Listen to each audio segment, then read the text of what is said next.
fui convidado para participar do congresso, né, sobre questões polêmicas da reforma, me veio à cabeça a questão do direito intertemporal, mas não a questão do direito intertemporal referente ao direito processual. Por quê? Porque, por força do artigo 14 do CPC, o direito intertemporal ele tem uma aplicação imediata, e daí houve uma urgência de se definir como a reforma seria aplicada em questões processuais, sobretudo aquelas pertinentes à concessão da justiça gratuita, aquelas pertinentes à condenação em honorários sucumbenciais, né? Inclusive, já existe uma instrução normativa do Tribunal Superior do Trabalho tratando sobre direito intertemporal e questões processuais. Não obstante essa instrução normativa não tenha um efeito vinculante, ela serve como um norte aí para a gente interpretar a aplicação da reforma em questões processuais. E sobre direito do trabalho, não existe absolutamente nenhuma discussão, né? Aliás, a gente observa que são poucos os artigos que tratam especificamente dessa questão.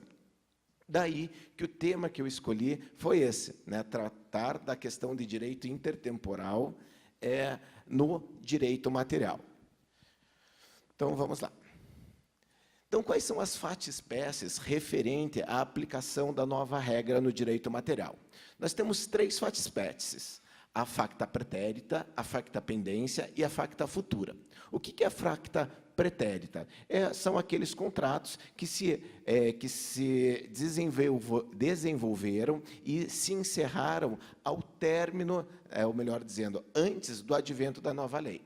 Depois nós vamos ter a facta pendência, que são aqueles contratos que estavam em vigor em novembro de 2017, ou seja, aqueles contratos que foram celebrados sob a égide da lei anterior e que continuam, tiveram a sua vigência continuada após o advento da reforma.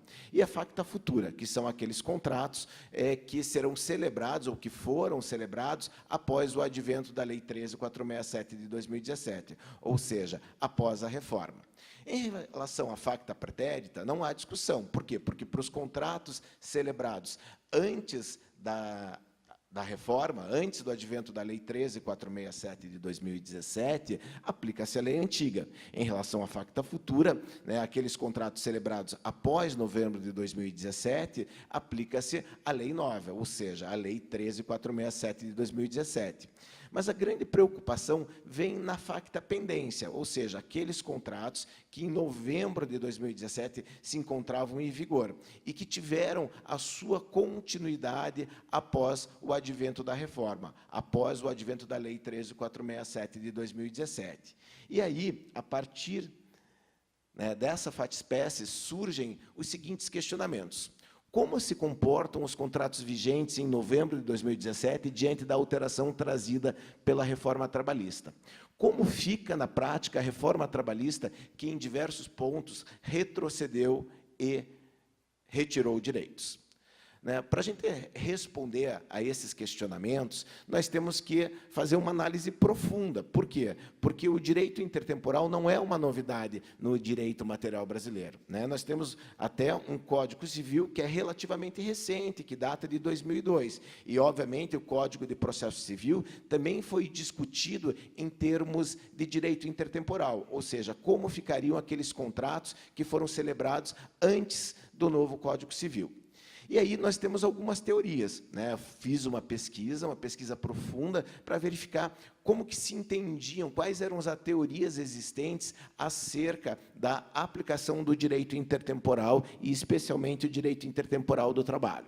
A primeira teoria eu mesmo denominei aqui para explicar para vocês, eu a denominei de teoria da progressividade do direito do trabalho, que é aquela prevista pelo Leonardo Susskind, que diz o seguinte, que a reforma, a lei nova deve ser aplicada de imediato.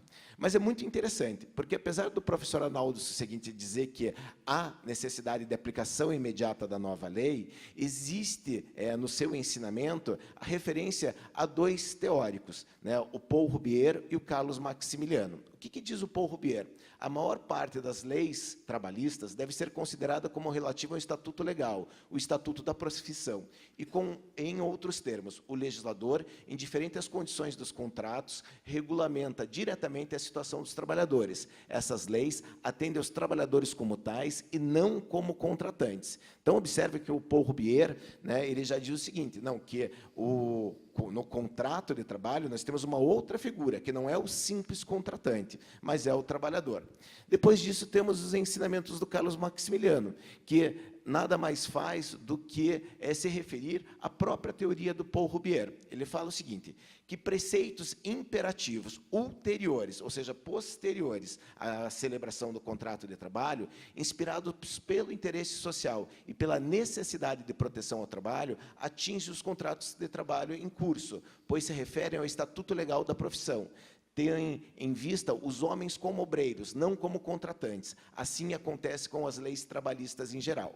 Então, o que o professor Arnaldo Suseguinte ele diz ao citar esses dois doutrinadores? Que, efetivamente, a legislação trabalhista, a nova regra, ela tem uma aplicação imediata, desde que essa regra importe na evolução dos direitos sociais, na evolução do direito do trabalho. E eu vejo alguns doutrinadores em artigos dizerem, não, o Arnaldo Suseguinte, ele já diz que a aplicação da lei deve ser imediata. E ele realmente diz isso, mas ele diz a aplicação imediata com vistas à progressividade do direito social, com vistas à progressividade do direito do trabalho. Então, a teoria da progressividade, ela nada mais diz o quê? Que a aplicação é imediata, desde que a regra seja mais benéfica. O professor Arnaldo Suseguinte, quando escreveu a sua posição sobre a aplicação do direito intertemporal, ele não imaginou que haveria uma involução, ou uma retirada, ou uma modernização da legislação trabalhista. E ele diz o seguinte, então, a aplicação do direito novo, é imediata, desde que ela seja mais benéfica ao trabalhador.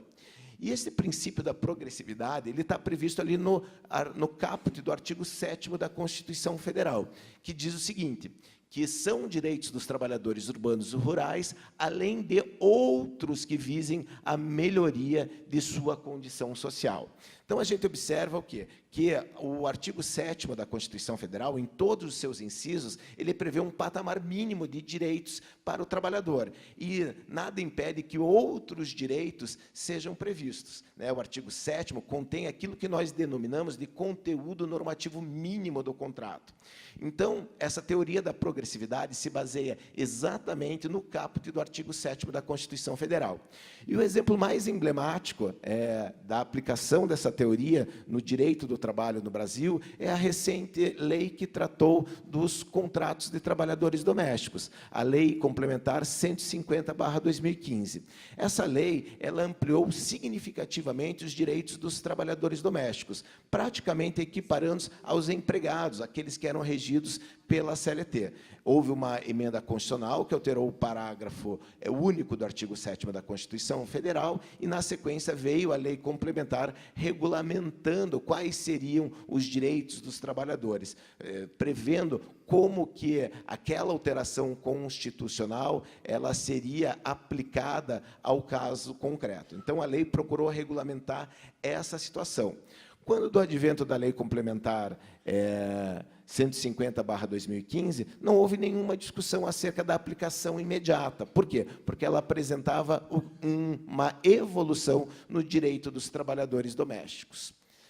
Depois disso, né, mas aí, melhor dizendo, fazendo um outro questionamento. Mas vocês vão me perguntar, mas Marco, então quer dizer que o direito do trabalho é imutável? Quer dizer, então, que o poder legislativo tem uma atuação limitada em frente ao direito do trabalho?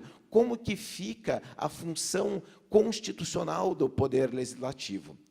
Tá? Na verdade, né, essa teoria, né, a primeira teoria, essa teoria da evolução dos direitos sociais, ela deve ser analisada segundo outras teorias. Por quê? Porque ela não é uma teoria absoluta. E, a partir daí, né, cito a segunda teoria, que eu denomino de teoria da ponderação. E o que diz essa teoria da ponderação? Que o legislador, no momento do advento da lei nova, deverá explicar a regra de adaptação, transição ou incidência das novas regras, ainda que prejudiciais ao trabalhador.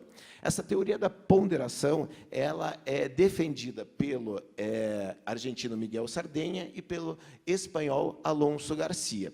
E eu cito como exemplo de aplicação dessa teoria, a teoria da ponderação, a Lei 13.429/2017, que também é uma lei que veio com a modernização da legislação trabalhista, né? Ela diz o seguinte no seu artigo 19c, em relação aos contratos de trabalho temporário, que os contratos em vigência, se as partes assim acordarem, poderão ser adequados aos termos dessa lei.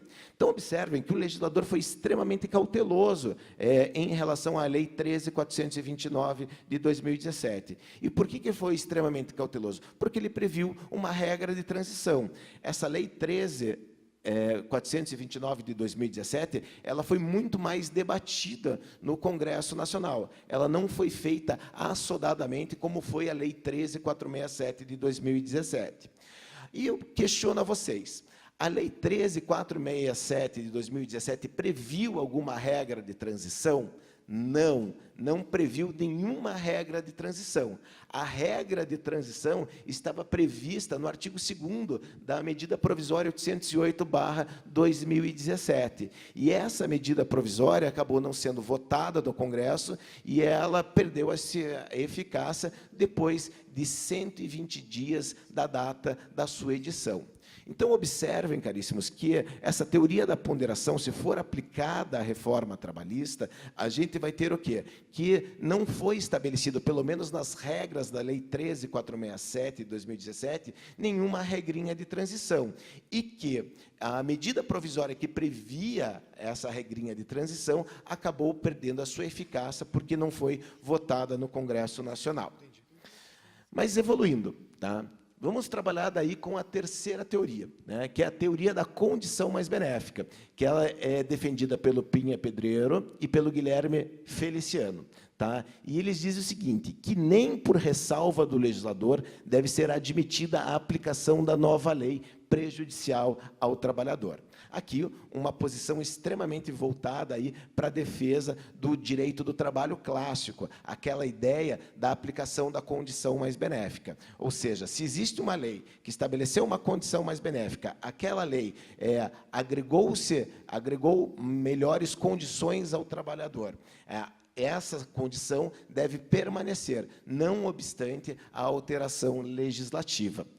E o Pinho Pedreira e o Guilherme Feliciano, eles trabalham com a ideia do quê? Do direito adquirido, aquela hipótese prevista lá no artigo 5º, inciso 36 da Constituição Federal, dizendo que a lei nova não atingirá o ato jurídico perfeito, o direito adquirido e nem a coisa julgada. Muito bem, mas não querendo aprofundar nesse tema, até porque nós não temos uma disponibilidade de tempo, nós temos o seguinte, tá? Temos que questionar se existe direito adquirido em relação à lei. E essa não é uma discussão nova, é uma discussão que já foi travada no STF. E o STF ele transita ali sob a orientação, sobre os fundamentos de dois doutrinadores estrangeiros, o Paul Roubier, o francês, que eu já citei aqui, e também o Francesco Gaba.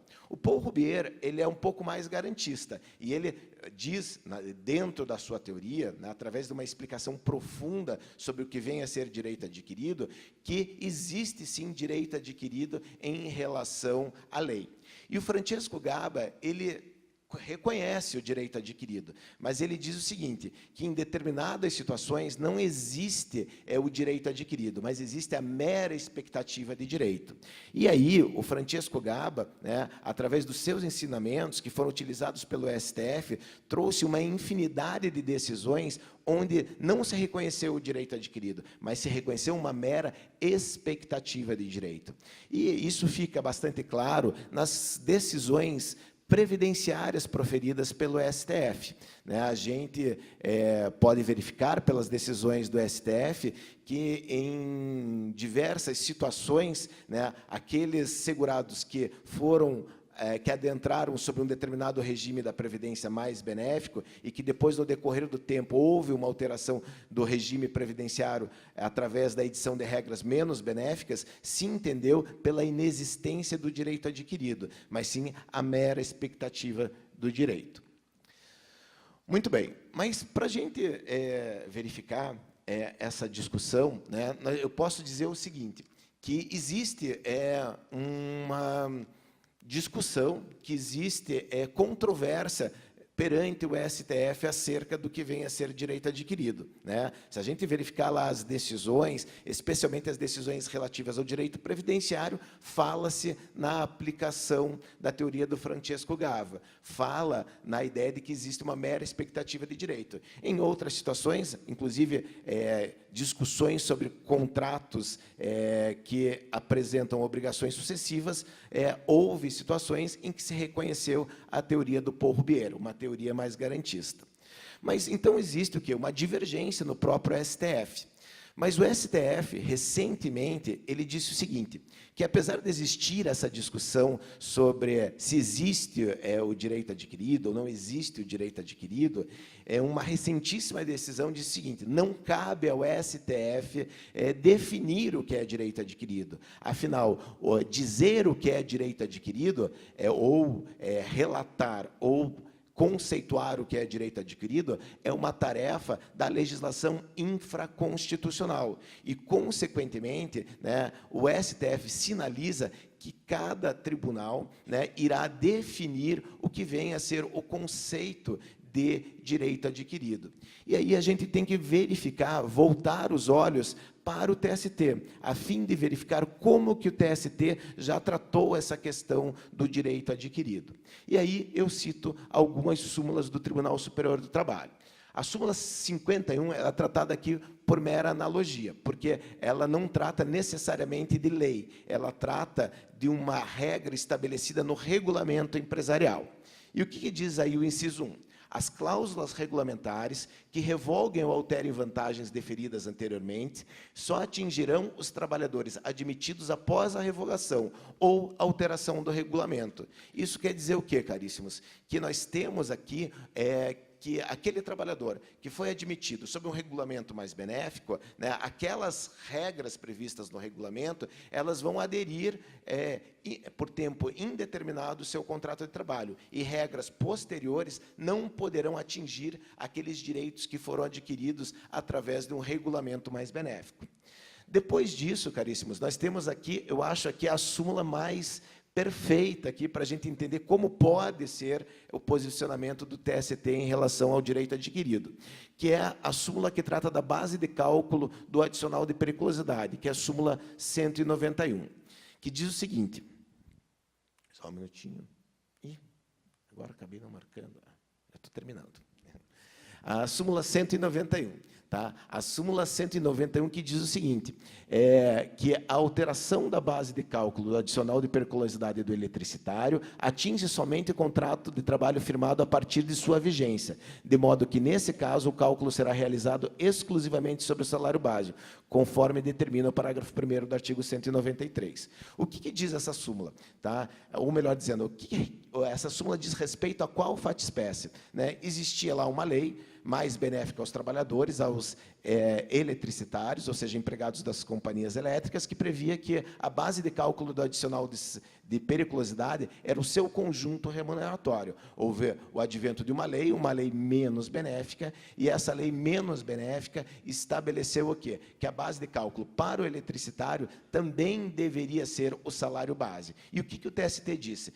Disse que aqueles trabalhadores que foram admitidos sob a égide da lei antiga, aquela menos benéfica, deveriam receber o adicional de periculosidade de forma mais benéfica. Então, aqui a gente encontra aqui um parâmetro do TST, né, numa discussão de direito intertemporal, ainda que ele não trate diretamente disso. Mas vamos trabalhar aqui, então, com a pergunta que eu fiz lá no início, né, já para ir encerrando a minha fala. Aplica-se de imediato a lei nova, né, as regras mais benéficas e indiferentes da reforma e como que ficam os pactos acessórios.